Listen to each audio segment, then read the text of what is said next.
Last month, this was the quiet, serene, old farming town of Le Mans, 200 kilometers south of Paris in western France. It's a quaint old town, picturesque, peaceful. Some of these winding streets and crooked buildings date back to the 12th century.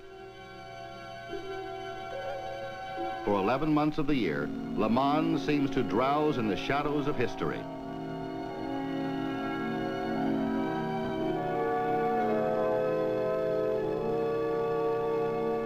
But each spring, like the legendary city of Brigadoon, the town comes to life for the 24 hours of Le Mans.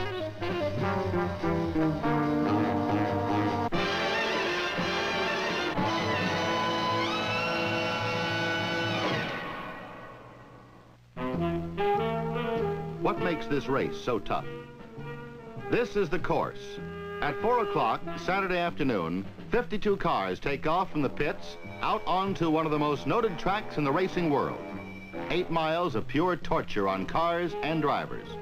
The treacherous Tertre Rouge, the famous Mulsanne Straight, the murderous S curves near Arnage, then past the stands, and around again and again for a full 24 hours.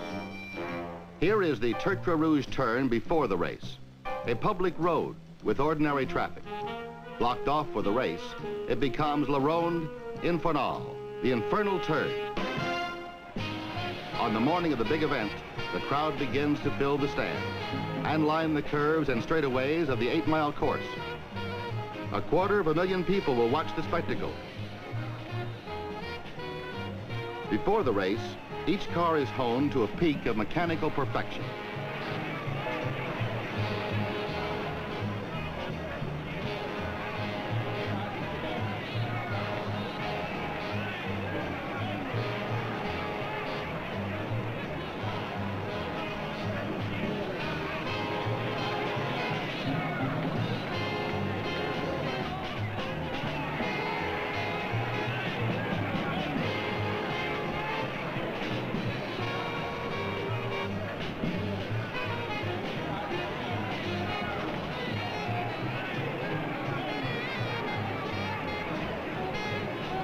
Tires get special attention. The demands put on them by both cars and course are staggering. Wheel balancing. Wheels are balanced, pressures checked. Safety, as well as performance, is a prime consideration. Nothing is left to chance. Some of these tires even have an inner safety spare. To qualify for Le Mans, these cars must meet certain body standards. Enclosed wheels, a passenger compartment with seats for 2 people,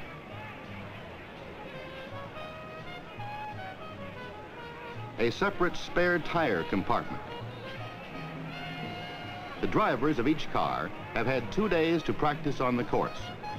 But Bruce Muir, a last-minute replacement on the morning of the race, gets only 2 practice laps.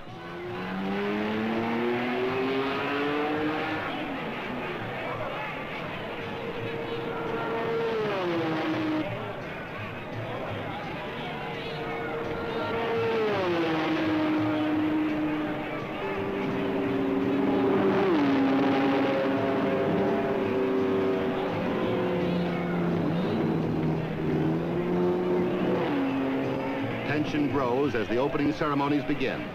A salute to the flag of each country represented by entries in the race.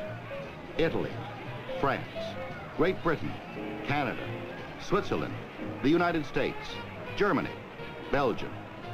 Preparations continue until the last minute. Spare wheels are painted with fluorescent paint for easier handling at night. Light rain showers cause a tire change before the race even begins. Wider tread for better traction. Now the cars are in their starting positions, engines stopped, doors closed. The track is cleared.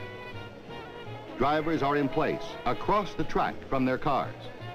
A distinguished American, Henry Ford II, has the honor of starting the race. There it is, the famous Le Mans start.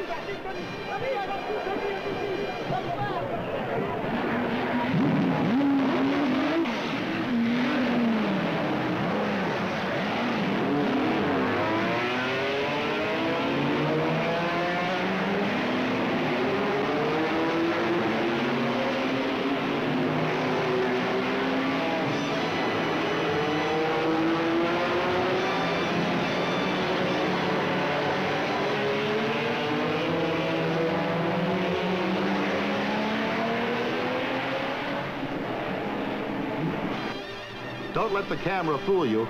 These cars are doing over 200 miles an hour.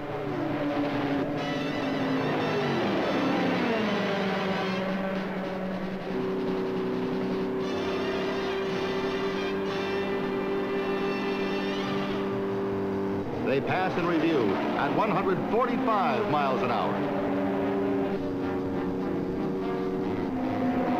And so it will go for 24 hours through periods of rain and sun, daylight and darkness.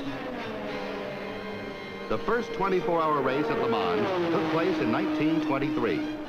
In the years that followed, French automobiles and their drivers dueled with the English and Italians for victory. And during that time, many famous names had their years of dominance.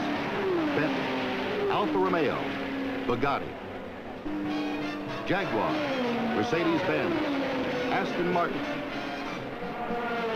Then, Ferrari, all told a 9-time winner since 1949, and 6 consecutive wins during the past 6 years. Now, a new challenger to Ferrari dominance, an American, the Ford GT Mark II. Right from the start, American strategy is clear. Get out in front, stay there. Force Ferrari to press, then wait for the strongest to survive. The rules for this race fill a fair-sized book, but they're devised to meet every possible situation, block every loophole. Pit stops are carefully supervised by race officials. At every pit stop, engines must be turned off. A tire engineer checks tread depth each time these cars come in. But only 2 team mechanics at one time can make repairs to the car or change tires. When tires are changed, the spare must also be changed. Drivers can relieve each other at will, but the same man may not drive more than 60 consecutive laps of the course, or more than a total of 14 hours.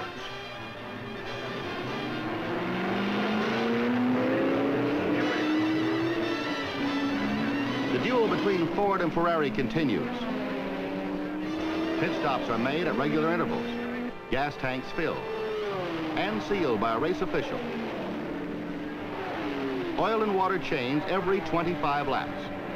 Brake pads and tires changed every 8 hours. At precisely 9:30 p.m., race officials signal all headlights on until 4:30 the following morning, and the long night watch begins.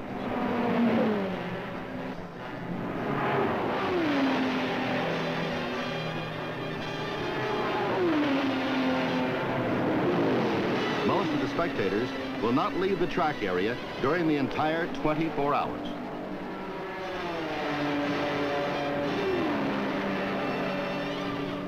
As the night wears on, it becomes more and more apparent that the Americans are wearing Ferrari down. Before dawn, Ford GTs have broken the lap record for the Le Mans course 9 times. And by daybreak, Ferrari has literally been run off the track. But the end is still 8 hours away. Only 16 contestants are now in the race, and the people watch and wait. Then at mid-morning on Sunday, on the 270th lap, the leading American car, driven by Dan Gurney, is forced out with an overheated engine.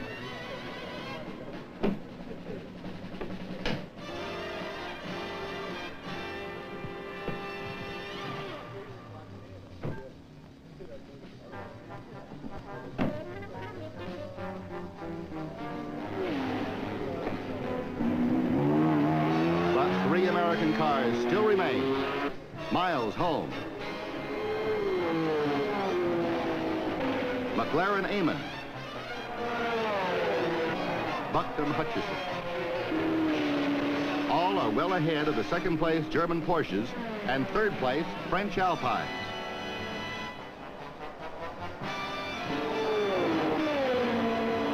Now it's only a matter of time and endurance. The Americans slow their pace to ensure the finish. But even with this so-called slowdown, the punishment on men, machines, and tires is unbelievable. In the last hour of the long ordeal, a downpour slows the pace even more. But this doesn't dampen the spirits of the crowd or the excitement of the finish. And a real close finish it is.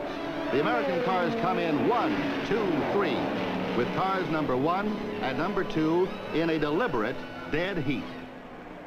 Actually, the drivers of number 2 car, Bruce McLaren and Chris Amon, are judged the winners because of a technicality.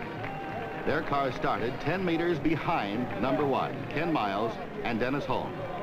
It broke all Le Mans records by going over 3,000 miles, 350 laps around the 8-mile course, an average of 125 miles an hour. But the victory is truly an all-around American triumph for both cars and tires, Goodyear and Ford.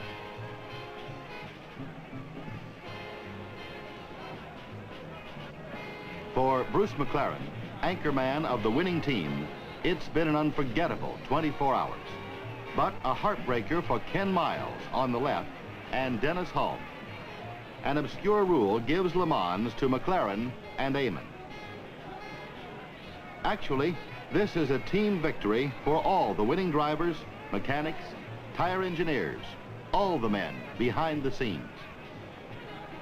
Ironically, Ken Miles had a fatal crash shortly after this race. So another 24 hours of Le Mans is over. The town settles back into its peaceful, drowsy existence. For the winners, it's been a stunning, unforgettable triumph.